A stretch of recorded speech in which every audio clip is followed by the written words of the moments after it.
Oke, Assalamualaikum warahmatullahi wabarakatuh. Nama saya Muhammad Fadil Amin, NIM-nya 6419761 dari kelas 645F01.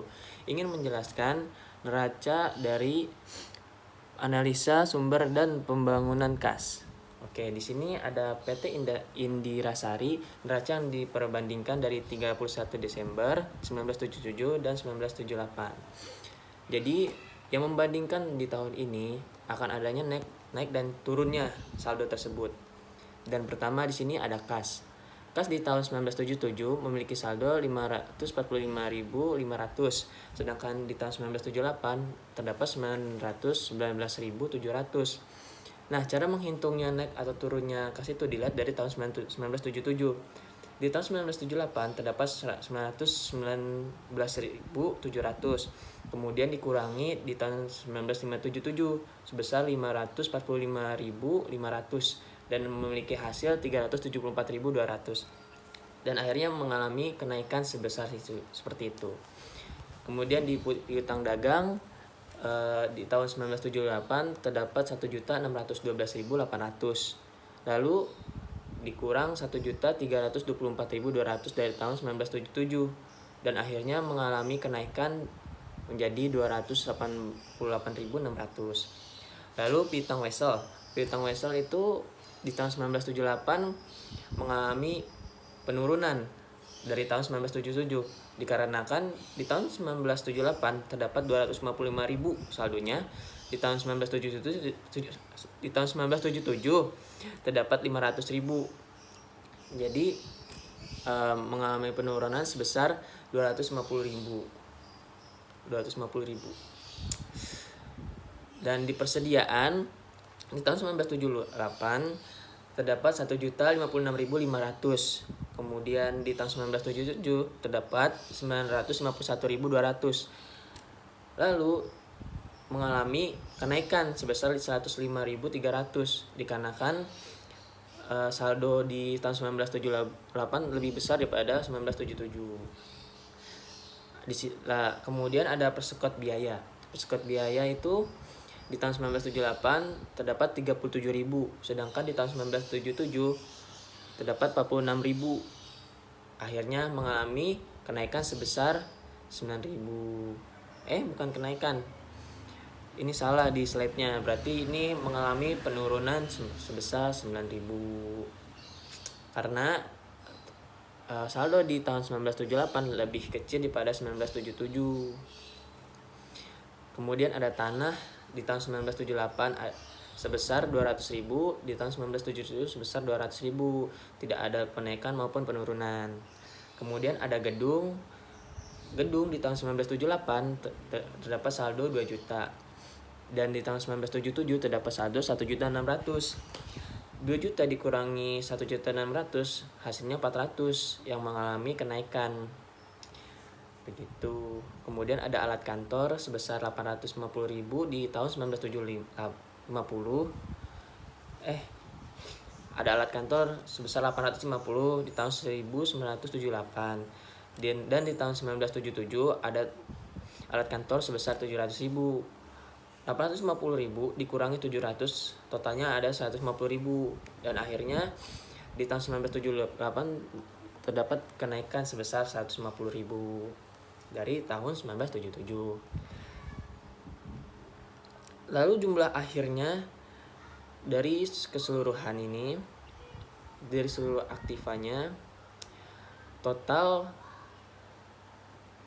aktiva mengalami kenaikan sebesar 1.059.100 dari tahun 1977. Karena di tahun 1978 jumlahnya sebesar 6.926.000, sedangkan di tahun 1977 jumlahnya 5.826.900. Karena cara menghitungnya seperti tadi, dikurang 6.926 dikurang 5.826.900 dan hasilnya 1.059.100. Kemudian ada neraca yang diperbandingkan. Sama ini juga ngitungnya.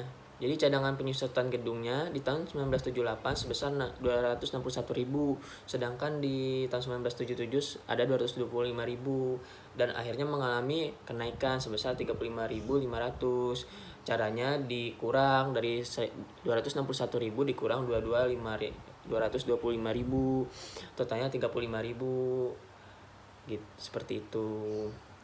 Lalu ada cadangan penyetoran alat kantor di tahun 1978 sebesar 201.000, sedangkan di tahun 1977 ada 153.000. Cadangan penyewaan alat kantor mengalami kenaikan sebesar 48.000 dikarenakan di tahun 1978 totalnya lebih besar dibanding 1977. 201.000 dikurang 153.000, totalnya 48.000.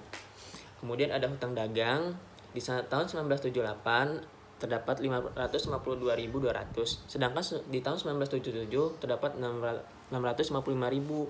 Akhirnya mengalami penyusutan sebesar 102.800. Seperti itu. Lalu ada hutang wesel di tahun 1978 terdapat 125.000, di tahun 1977 terdapat 150.000, dan akhirnya mengalami penyusutan juga. Karena di tahun 1978 angkanya lebih kecil dibanding 1977. Jika dikurangi maka akan terjadi minus, seperti itu.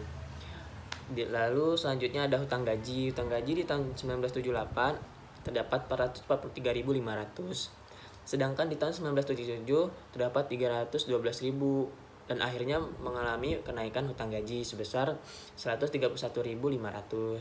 Kemudian ada hutang obligasi di tahun 1978 terdapat 450.000, sedangkan di tahun 1977 terdapat 600.000. Akhirnya mendapati penurunan menjadi 150.000.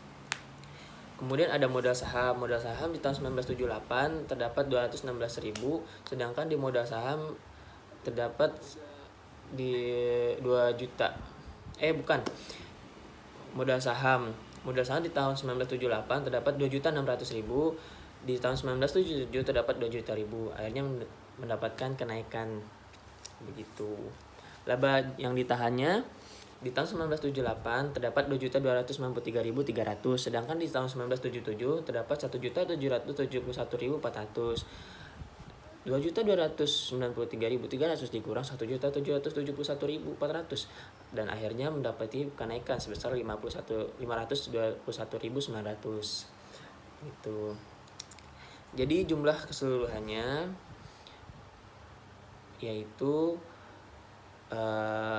di tahun 1978 sebesar 6.926.000, sedangkan di tahun 1977 sebesar 5.826.900, dan akhirnya mengalami kenaikan dari hutang dagang dan modal likuidasi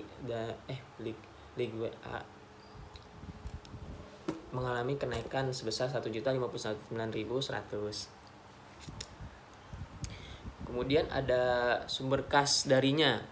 Di sini ada hasil operasi selama tahun 1978, yaitu laba bersihnya terdapat 521.900, ditambahkan dengan penurunan piutang wesel sebesar 250.000, penurunan pesokot biaya sebesar 9.000, kenaikan hutang gaji sebesar 131.500, dan depresiasi aktiva sebesar 83.500. Total dari semua ini yaitu 474.000. 474.000 ditambah dengan laba bersihnya 521.900, hasilnya 995.900. Jadi selanjutnya di sini pindahan sebelumnya kan 995.900, yang ini hasilnya dikurangi dengan kenaikan piutang dagangnya nih. Ini udah mulai dari pengurangannya. Kenaikan piutang dagangnya sebesar 285.600. Kemudian ada pengurangan lagi di kenaikan persediaan sebesar 105.300. Lalu ada penurunan hutang dagang juga sebesar 102.800 dan penurunan hutang wesel sebesar 25.000. Jadi keseluruhan pengurangannya itu sebesar 521.700. 995.900 dikurang 521.700 dan didapatkan hasil sebesar 474.200. Lalu ada penjualan modal saham yang masuk sebesar 600.000. 474.200 dari total yang tadi ditambah dengan 600.000, hasilnya menjadi 1.074.200. Kemudian lanjut lagi dipindah hal sebelumnya. Lalu di pindahan hal sebelumnya terdapat 1.074.200 dari yang tadi. Lalu ada penggunaan kas untuk ini pengurangan lagi ya. Ini pengurangan kayak seperti ini. Jadi pengurangannya itu pertama ada pembelian gedungnya sebesar 400.000, kemudian ada pembelian alat kantor sebesar 150.000 dan pembayaran hutang obligasi sebesar 150.000. Jadi totalnya 700.000. 700.000 1.074.200 dikurang dengan 700.000. Jadi kenaikan kasnya, total keseluruhan kenaikan kasnya sebesar 374.200. Total 374.200 sama dengan seperti yang di atas ini. Nih, seperti ini sama. Kenaikannya 374.200. Sekian dari saya. Assalamualaikum warahmatullahi wabarakatuh.